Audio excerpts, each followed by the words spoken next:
So mastering how to delegate work to your team is important if you want to succeed as a project manager.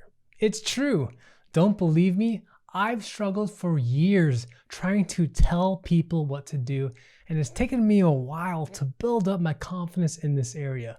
Spoiler alert, I'm sharing with you what's worked for me as an engineering project manager.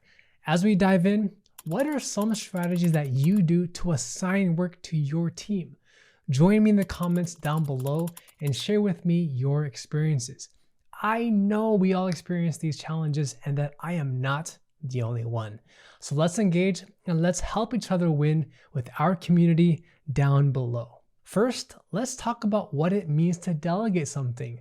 For me, delegation isn't just about assigning tasks. In the real world out there, outside of your day job, how many times has your significant other said to you, "Hey honey, could you do me a favor? Could you vacuum our place this weekend? It's been a while since we cleaned our apartment." True story, by the way, when I used to live with my wife in a tiny 600-foot square apartment. Or what about this? "Hey honey, would you mind taking out the trash tonight?" Raise your hand if you've ever been asked that question before.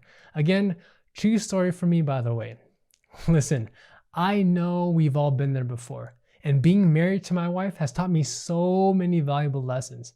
Happy wife, happy life, right? But jokes aside, it's taught me a lot when it comes to delegating work to my team. I've learned that delegating something means that you're entrusting and you're empowering the other person to get something done. It's kind of like in Top Gun Maverick.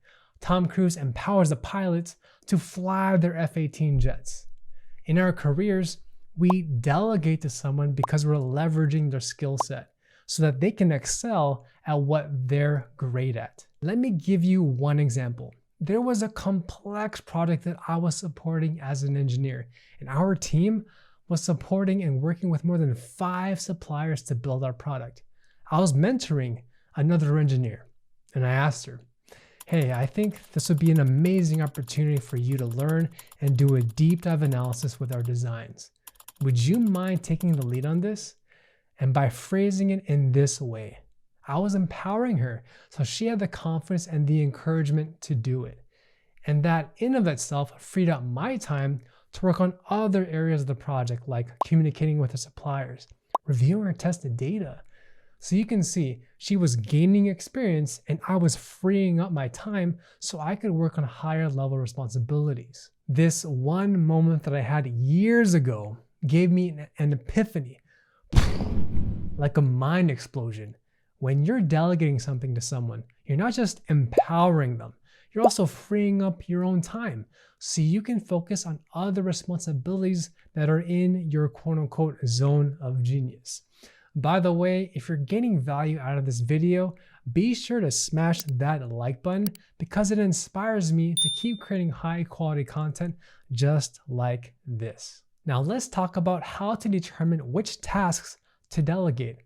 If you're a project manager like I am, being able to delegate work determines how successful you'll be in your role, which makes sense, right? Just remember this one quote: "What got you here won't get you to where you want to be." When I was an engineer, I was used to doing all of the work by myself. I didn't really have anyone else I could delegate it to. If anything, my manager was the one assigning me tasks and telling me what to do. But now, as a project manager, ooh, how the mighty tables have turned. So that's my evil villain voice right there, like in Austin Powers. Because now I have the opportunity to delegate work to my team, and that feeling, it's priceless. But before I spoil all the glory for you, you have to keep this one thing in mind. Whether you're delegating work to your team or to even outside suppliers, you must identify which tasks make the most sense to delegate. Here are 3 things that I like to consider: complexity, urgency, and the skill set of that person. First, is the task very complex? If it is, do you have a more senior level team member who can take on that work? Second, how urgent is the task and when does it need to be completed by?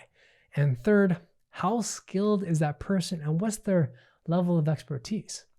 Let me share with you an example from one of my projects as an engineering project manager. It's story time, and here's what happened to me. You see, I was leading our team to build a machine that can be used in manufacturing. To do that, we have to work with our supplier to get designs, drawings, and quotes. Makes sense, right? So here we are. Imagine yourself leading a team, and you're 3 months into your project, and you still haven't locked in designs with your supplier. True story here. We haven't finalized designs yet, and we're still nailing down pricing. We're in a tough spot because we're in a time crunch, and we need to get things going in the next 2 weeks. Chop, chop, chop, chop, chop. Especially if we need our machine delivered to us in the next 8 months. Pretty ridiculous, right? And my friend, that's where I stepped in. Just like that. I swooped in like Superman does, flying in to save the day. What I'm going to reveal to you next will completely change how you approach things with your team. I asked everyone this one question. What do we need to do right now to make this a success? And you won't believe it. The people on my team started to volunteer themselves to do the work. It was incredible, and I have never seen that level of commitment before. Here are the tasks that we needed to get done ASAP. We need to review all designs from our supplier. And second, we must finalize our machine's requirements. Both of these tasks are of medium complexity, but they're very urgent. And the last task that we must accomplish was obtaining updated quotes from our supplier. This one is of low complexity, but also very urgent. So the first 2 tasks, I assigned them to our lead engineer, since they're the ones with the subject matter expertise. The third task, well, I assigned this to our sourcing manager because we need someone who has authority, the years of experience negotiating and communicating with the suppliers. You see, building a supplier relationship based on trust and knowing when to flip the switch and be a bad cop or a good cop is so critical to whipping your suppliers in shape. Be that Indiana Jones who goes in there, gets out that treasure, pulls out his whip and goes and knows how to avoid all those pesky and annoying traps. And the way that I would delegate this work is by asking one question. John, could you take the lead with owning this and making sure all requirements have been defined? John will say, yep, I'll take care of it. And then I'll say something like, perfect. Can you commit to getting it done by this Friday? You see how I did that? It's fast, easy, and it gets the job done. Be quick, be brave, and be confident with how you communicate your request to your team. What's worked for me is that I do everything I can to center myself, so I come from a place of confidence. Don't just speak from a really small and tiny voice. Straighten up your posture. Be confident in who you are and say, can you commit to getting this done by this Friday?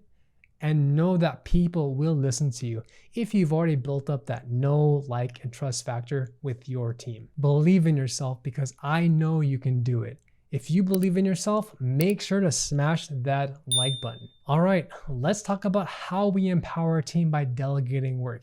As I mentioned before, delegation is not just assigning tasks. It's helping your team see that they're taking full pride over their work. When I was a kid, I remember the very first time when my dad asked me to mow the lawn of our front yard. Imagine yourself, as a tiny kid, being asked by your dad to use this big, intimidating lawn mowing machine. And here I was, this little, tiny, scrawny kid, kind of scared and petrified. But I remember feeling so proud that my dad, he trusted in me to mow the lawn that Saturday morning. And 1 hour later, I kid you not, with the help of my dad, of course, I mowed the lawn. And I remember feeling so proud of what I accomplished. Like I had just leveled up in life. As if I was playing The Legend of Zelda on the Nintendo Switch and I just leveled up. For you, has there ever been a moment in your life where you felt empowered and proud of your work because someone finally trusted you to get something done? Share with me your experience and your story down below in the comment section. I would love to learn more about you and hear your story with our community. So going back to our topic, You want your team to feel proud of their work and that they have an equal stake right in the ground in making the project a success. Now, the way that I've done that in the past is not just through our project kickoffs, but by building that know, like, and trust factor with each person. If there's any lesson that you take away from this video, you want to know what gets people even more motivated to follow and to listen to you? When they feel like you're there for them and you care about them as a real person. So instead of asking people about what the weather's like, ask them how their family is. What's one of their favorite hobbies that they like to do during the weekend? What kind of food do they like? Build that know, like, and trust factor, and I'm confident you're going to get very far in your career. I'm here to encourage and motivate you because I know you can do it. When I was starting out as an engineer, I sucked at it. I'll be honest with you. But I knew that if I kept pushing myself, I kept going, I would eventually learn practices and become 1% better every single day. I just had to stick with it and adopt a growth mindset. And fast forward 10 plus years later, I'm a manager of project management. And I've learned to embrace the times of being sucky because it tells me that I'm stepping outside of my comfort zone and doing things that will help me be a better version of myself. If you step just 1% past your comfort zone every single day, it's what will get you from where you are right now to where you want to go. And it's so important to master this mindset. So to think like a successful project manager, please watch this video next, and I'll see you in the next video.